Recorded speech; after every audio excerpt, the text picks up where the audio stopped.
जब हमने ये सिनेरियो देखी तो हमने यहाँ पर ट्रेड प्लान किया ऑपोजिट में। ऑल्दो यहाँ पर बायर्स के स्टॉप लॉस कटे हैं, फिर भी हमने यहाँ पर बाइंग की पोजीशन बनाई है। वेल ऑपरेटर मार्केट में रिटेलर्स के साथ किस तरीके से बदसलूकी करते हैं आप यहाँ देख सकते हो गाइस। तो जिन्होंने यहाँ पर बाय की होगी, जिन्होंने स्विंग की ब्रेकआउट पे बाय की होगी, जो स्विंग के रिट्रेसमेंट पे बाय किए होंगे, उन सब के स्टॉप लॉस ऑपरेटर ने कलेक्ट कर लिए जस्ट एक सिंगल 5 मिनट की कैंडल से। वो भी अगर सिंगल 5 मिनट की कैंडल नहीं है, ये 1 मिनट की कैंडल गिरी, ठीक है, फिर दूसरी मिनट की कैंडल एंड प्राइस यहीं से रिवर्स कर गया, 20 से रिकवरी। 2-3 मिनट के अंदर यहाँ जो ऑपरेटर है सारे रिटेलर्स के स्टॉप लॉस कलेक्ट कर दिए और फिर देखो घुमाकर प्राइस को ऊपर की तरफ ले गया, ब्रेकआउट दे दिया एंड इट्स कीप मूविंग। तो इस तरीके से ऑपरेटरी गेम रहती है। जब हमने ये सिनेरियो देखी तो हमने यहाँ पर ट्रेड प्लान किया ऑपोजिट में। ऑल्दो यहाँ पर बायर्स के स्टॉप लॉस कटे हैं, फिर भी हमने यहाँ पर बाइंग की पोजीशन बनाई है। ये जो कैंडल जब यहाँ पे मार्केट ने रिट्रेस किया एंड देन फिर वापस कंटिन्यू किया और जैसे ही इसकी हाई निकली हमने जस्ट यहाँ पर अपनी एंट्री बना ली। यहाँ पर स्ट्रॉन्ग कैंडल बनी हुई है, ऑलरेडी यहाँ पर सारे कंसोलिडेशन हो चुके हैं। अब यहाँ से जब निकलेगा तो मार्केट में एक मोमेंटम आ सकती थी,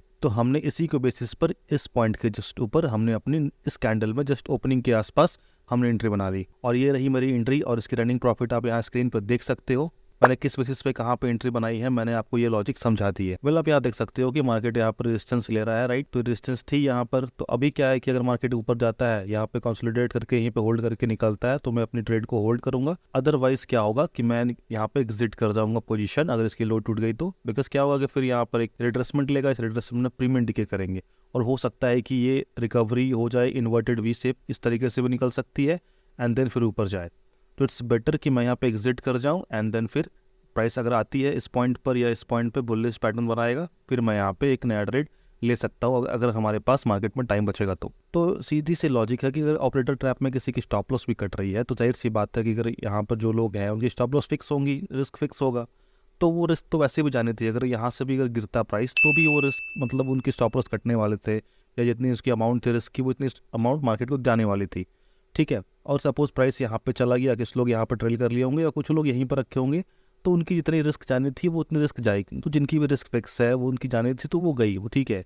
लेकिन ऐसा नहीं कि फिर हमें ट्रेड छोड़ देना है, हमें जैसे मौका मिलेगा फिर हम लोग एंट्री प्लान करेंगे। देखो सबसे पहले बहुत लोग चाहेंगे कि यहीं पर एंट्री बना ले, तो ऐसा नहीं हो सकता, ठीक है। हो सकता था कि प्राइस देखो यहाँ पे स्विंग बनाई है, इस तरीके से स्विंग बनाई है, देन वापस ऊपर जा रही है, तो इस स्विंग का एटलीस्ट हमें ब्रेकआउट का वेट करना पड़ेगा। अगर आप डायरेक्टली इस पर प्लान कर लोगे हो सकता था कभी कभी चल जाए, ये इस तरीके से नहीं भी चले, जैसे कि आज चल गया तो ऊपर चला गया, ठीक है, और नहीं चलता तो फिर भाई ये नीचे आता, यहाँ पर टेस्ट करने आता, फिर से स्टॉप लॉस कलेक्ट करता है एंड देन फिर सपोर्ट से रिवर्सल लेता है, रेंज में रहता। तो always wait for the confirmation. अगर आप ऑप्शन बायर हो कंफर्मेशन का वेट करना पड़ेगा, वरना प्रीमियम डिके के लॉस में फंसे रहोगे। आई होप आपको ये एंट्री समझ में आई होगी, लॉजिक समझ में आई होगी कि किस वजह से हमने ट्रेड प्लान किया और आगे से अगर ऑपरेटर ट्रैप में अगर आप फंस जाते हो तब वो किस तरीके से ट्रेड प्लान करना है। ऑलराइट देन एंड कर रहा हूँ वीडियो को। Have a good day, have a profitable trade. जय हिंद, थैंक यू।